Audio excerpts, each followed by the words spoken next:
बात किया था अब्दुल करीम रिजवी से, वो बोल रहे थे अल्पसंख्यक कोटे में जाएगा।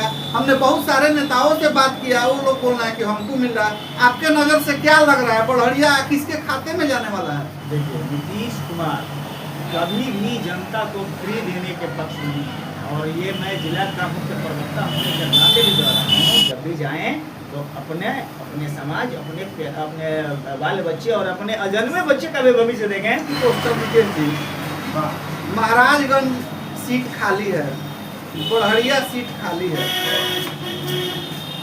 महाराजगंज में किसको चांस है? नमस्कार, मैं विजय और आप देखना शुरू कर चुके हैं दौड़ता बिहार। आज हम पहुंचे हैं गोरियाकोटी विधानसभा, और गोरियाकोटी में हम बात करेंगे जदयू के मुख्य प्रवक्ता निकेश चंद तिवारी सह राज्य परिषद सदस्य से। निकेश जी, बहुत बहुत स्वागत है आपका। धन्यवाद और शुभकामनाएं। अभी जो राजनीतिक हालात हैं, अगर गोरियाकोटी को हम देखें तो ऐसी स्थिति है कि लग रहा है कि अभी भी गोरियाकोटी का जो सीट है वो भाजपा कोटा में ही रहेगा। देखिए, तो आने वाला समय बताएगा। अभी फिलहाल तो भारतीय जनता पार्टी के प्रदेश विधायक हैं यहाँ, बावजूद इसके एनडीए में ये तो लगभग तय है कि हम लोग का जो सीट बंटवारा हो रहा है उसमें कुछ सीटों का अदला बदली होना है, और प्रयास है कि जनता दल यूनाइटेड, चूँकि आज तक गोरियाकोटी विधानसभा क्षेत्र से जनता दल यूनाइटेड के सिंबल पे किसी साथी मिल नहीं गया है, और हम लोगों का प्रयास है कि जनता दल यूनाइटेड गोरियाकोटी से प्रतिनिधित्व करे, वहाँ जनता दल यूनाइटेड का कोई प्रत्याशी हो, और सीट की अदला बदली में ये संभव है कि गोरियाकोटी जनता दल यूनाइटेड लड़ सकता है। ऐसी राजनीतिक चर्चा है कि अगर गोरियाकोटी जदयू कोटा में जाता है तो निकेश चंद तिवारी जी कैंडिडेट होंगे। चर्चा क्या है, इसमें सोचना क्या है? जनता दल यूनाइटेड हम लोग समता पार्टी के संस्थापक सदस्यों में से हैं। जब 94 में समता पार्टी की स्थापना की गई थी, उस समय हम इसके संस्थापक सदस्य हैं, और उस समय सीमांत से पूरब अगर 2-4-5 आदमी थे, उसमें निकेश चंद तिवारी थे, तो पहला तो वही अधिकार पर मेरा ही है। और मैं बता दूं कि मैं गोरियाकोटी विधानसभा क्षेत्र से पार्टी हमको राज्य परिषद का सदस्य बनाएंगे, और राज्य परिषद का सदस्य जो होता है वो उस विधानसभा का नेता होता है, और निश्चित तौर पर वाला अधिकार हमारा है, और मुझे विश्वास है कि नेतृत्व हम लोग भरोसा करेंगे। अभी हम कुछ राजद के नेताओं से बात किए थे, तो उनका कहना था कि जिले की सभी सीटें हम लोग जीतेंगे। देखिए, वे लोग अभी तक 20 वर्षों से वे लोग सत्ता से, तो कम से कम गाँव के लिए अगर अपनी श्रद्धा वे लोग नहीं पूरा करें और लोगों को भरमाने का प्रयास इसी मैंने यही सब कहा कि न करेंगे कि हम लोग जीतेंगे, हम लोग जीतेंगे। प्रशांत किशोर बोलते हैं कि सरकार हम बनाएंगे। आप अपने दिल पे हाथ रख दीजिए,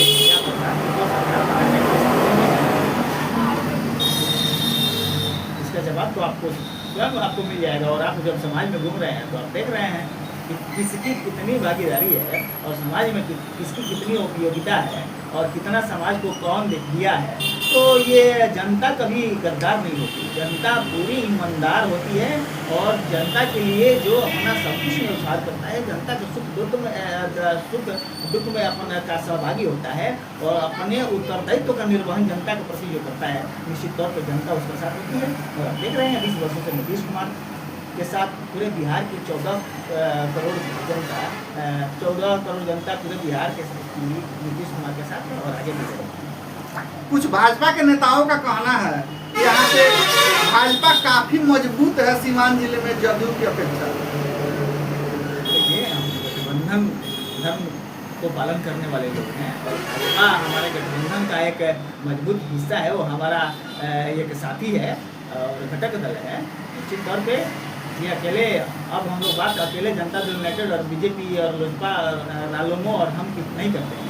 अब हम मुट्ठी बन चुके हैं, और एनडीए की बात करते हैं। अगर भाजपा मजबूत है तो एनडीए मजबूत है, जदयू मजबूत है तो एनडीए मजबूत है। बढ़िया में क्या लगता है कौन आएगा? अभी तक तो हमारा सीट है, और हमारा जनता दल यूनाइटेड का, जनता दल यूनाइटेड में मतलब किसका पलड़ा भारी है? हमने बात किया था अब्दुल करीम रिजवी से, वो बोल रहे थे अल्पसंख्यक कोटे में जाएगा। हमने बहुत सारे नेताओं से बात किया, वो लोग बोल रहे हैं कि हमको मिल रहा है। आपके नज़र से क्या लग रहा है, बढ़िया किसके खाते में जाने वाला है?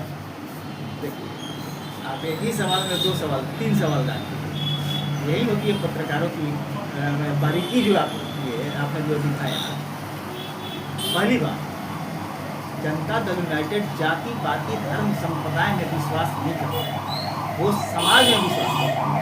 और हमारे नेता मुख्यमंत्री नीतीश कुमार किसी जाति विशेष के लिए काम नहीं करते हैं। आपने कहा संकेतों की क्यों नहीं होनी चाहिए, उनकी भी भागीदारी होनी चाहिए। और सीमांत में और संकेतों की अच्छी खासी आबादी है, तो मतलब बढ़िया सीट अल्पसंख्यक कोटे में जाएगा।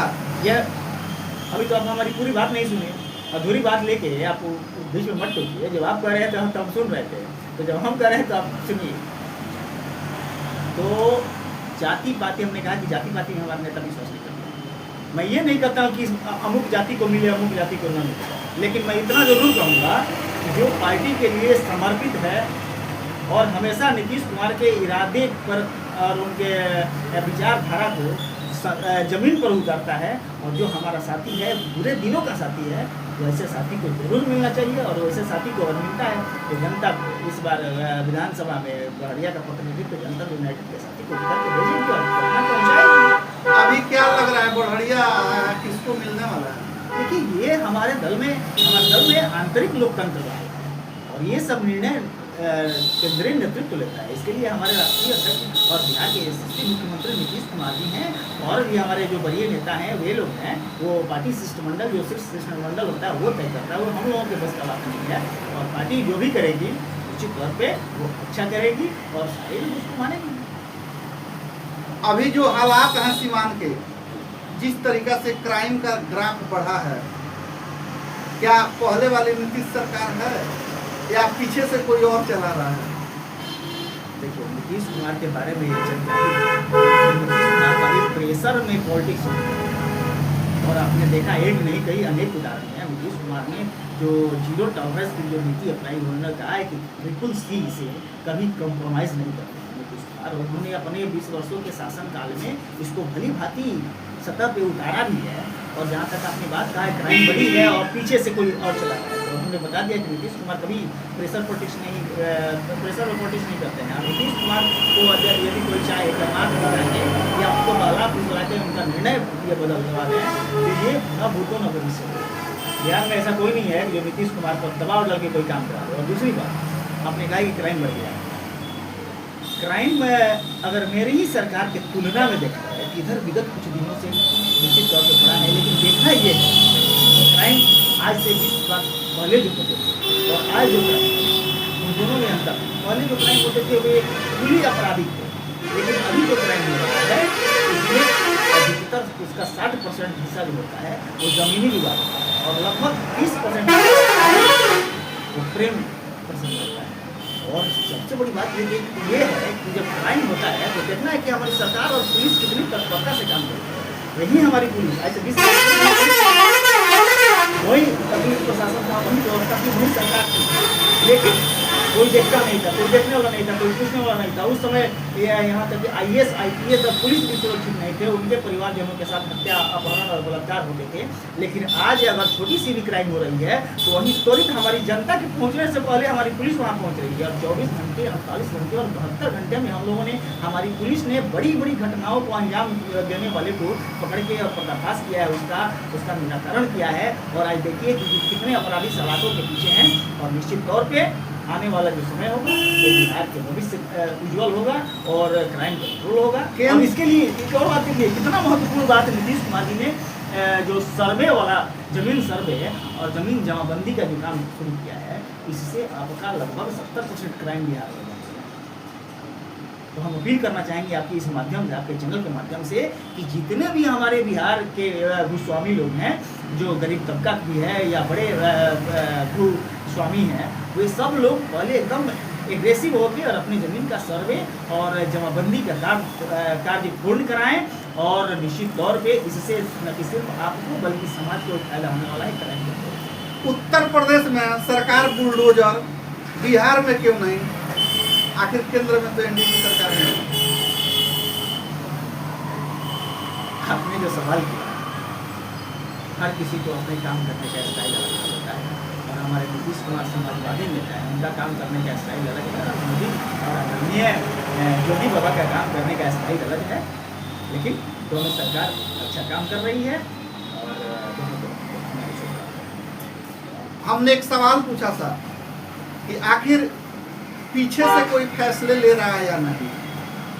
इसका जवाब तो हमने पहले ही आपको दे दिया। हमने सवाल इसलिए पूछा था कि नीतीश कुमार जब 125 यूनिट बिजली फ्री किए थे, उसके पहले एक खबर छपी थी और सोशल मीडिया पे काफ़ी वायरल भी हुई थी कि 125 यूनिट फ्री, लेकिन उसको फिर आके खंडन किया गया कि नहीं ऐसा नहीं है, और फिर 2 या 3 दिन के अंदर सामने आके बोल दिया गया कि नहीं 125 यूनिट बिजली फ्री है।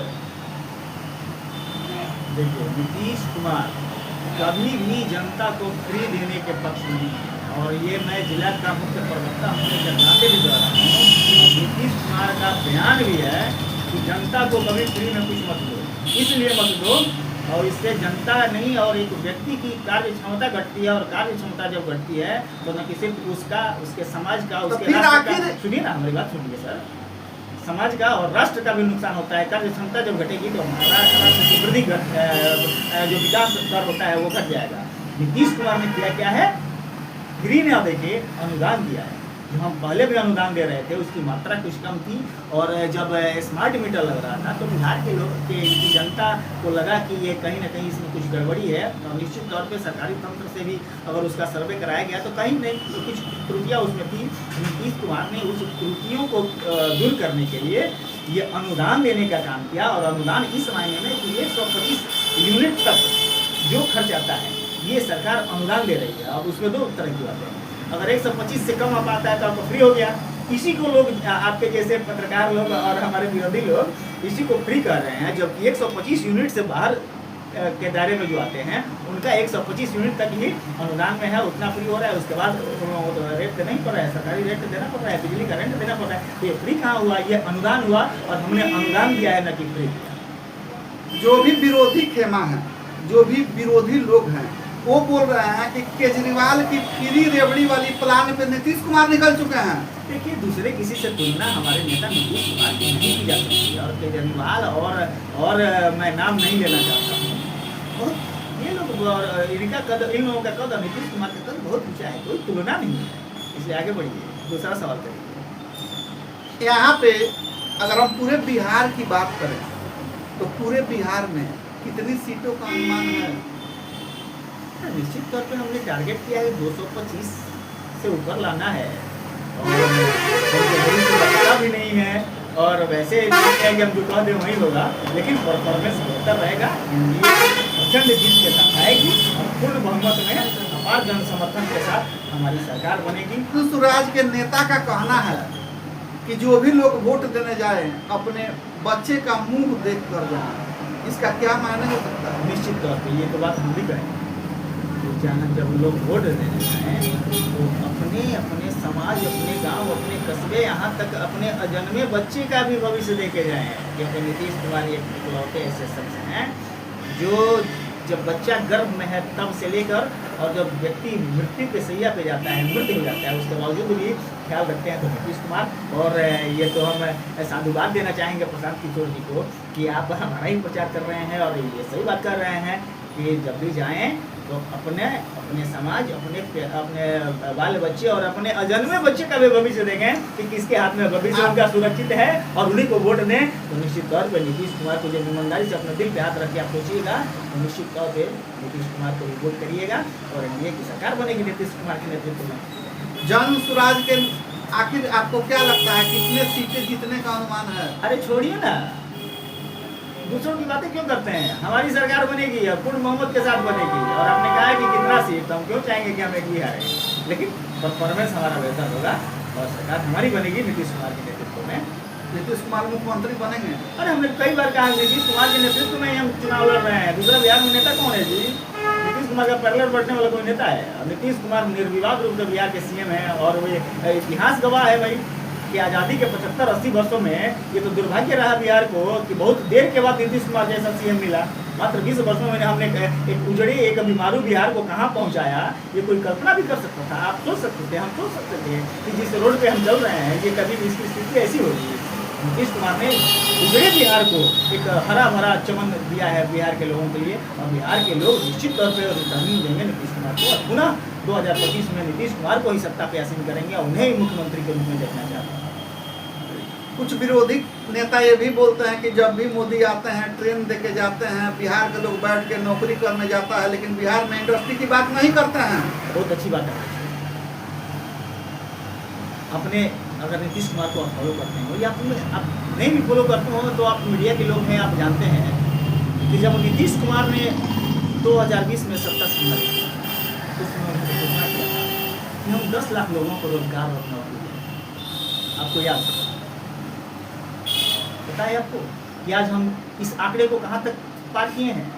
50 लाख। हमने वादा किया था 10 लाख, लेकिन गए हैं 50 लाख। 10 हमने कहा था कि 10 लाख देंगे, उसके बाद हुआ कि 10 लाख सरकारी नौकरी देंगे और 10 लाख हम ये उद्यम से जोड़ेंगे, यानी व्यवसाय से फ्रेंचाइजी से रूप में हम उसको हेल्प करेंगे।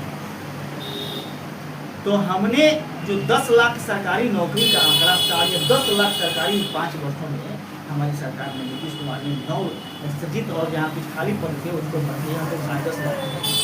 और जो हम रोजगार दिए हैं वो 40 लाख रोजगार दिए हैं इन पूरे 5 वर्षों में, यानी 50 लाख हमने युवाओं को कहीं ना कहीं रोजगार से जोड़ा है, जबकि हमने वादा किया था मात्र 10 लाख। और आने वाला, इसीलिए हम फिर मांग रहे हैं कि एक मौका नीतीश कुमार को और दीजिए ताकि भविष्य बिहार का सुधर सके। और हमने 20 वर्षों में इंफ्रास्ट्रक्चर तैयार किया है। अब बिहार उस मुकाम पे आ गया है जहाँ इसके बड़े बड़े उद्योग धंधे भी लग सकते हैं और विकसित, अब हम विकासशील जो बिहार थी, अब विकसित बिहार की श्रेणी में लाने के लिए इन 5 वर्षों में हमारी योजना है कि हम 1 करोड़ लोगों को, नीतीश कुमार का घोषणा है। और एक बात और देख लीजिए, हमारे नेता नीतीश कुमार वादा नहीं करते हैं, घोषणा नहीं करते हैं, वे संकल्प लेते हैं और संकल्प लेते हैं तो उसको पूरा करते हैं। ऐसा कई उदाहरण है। मैं नहीं जाना चाहता हूँ कि हम लोगों का इंटरव्यू भी लंबा हो जाएगा, लेकिन हम नहीं जाना चाहते हैं। नीतीश कुमार संकल्प लेते हैं और उस संकल्प पे खरा उतरते हैं और जनता को ये दिखाते हैं कि हम जो संकल्प लेते हैं उसको पूरा करते हैं। तो ये संकल्प लिया है 1 करोड़ लोगों को 5 वर्षों में सरकारी नौकरी और रोजगार से जोड़ने का। और ये जो 5 वर्ष होगा वो बिहार के युवाओं के लिए होगा, खासकर युवाओं के लिए इसलिए होगा कि 1 करोड़ जो हमारा टारगेट है तो उसको पूरा करने के लिए हमको तो करना पड़ेगा। इंफ्रास्ट्रक्चर तो हमारा तैयार है, उद्योग धंधे लगेंगे, IT क्षेत्र में कहीं ना कहीं से हम रोजगार सृजित करेंगे और 1 करोड़ लोगों को रोजगार देंगे। तो आने वाला जो 5 वर्ष होगा ये खास करके बिहार के युवाओं के लिए होगा। इसलिए हम युवाओं से आह्वान करना चाहते हैं, हम लोगों से मांग करना चाहते हैं कि आने वाला जो 5 वर्ष है वो आप अपने भविष्य को देख के और नीतीश कुमार की एक प्रत्याशी को जिताइए और नीतीश कुमार को फिर से मुख्यमंत्री। आखिरी क्वेश्चन विकेट जी, महाराजगंज सीट खाली है, बढ़िया सीट खाली है, महाराजगंज में किसको चांस है? आप लोग घेरने का प्रयास करते हैं। हमने पहले ही कहा कि इसके लिए शीर्ष नेतृत्व ही अर्थराज। अच्छा, जाते जाते बढ़िया बता दीजिए। अरे कहीं नहीं बताएंगे भाई, ये शीर्ष नेतृत्व का अधिकार क्षेत्र है, हम लोगों का अधिकार क्षेत्र नहीं है। जब ऐसा वो होता और ऐसा हमको किसी को दिलवाने का पावर है तो हम खुद नहीं रहते। तो हमारे नेता नीतीश कुमार जानते हैं और शीर्ष नेतृत्व जानते हैं। बहुत बहुत धन्यवाद आपका समय देने के लिए। चलिए आपको भी बहुत बहुत धन्यवाद और शुभकामनाएं।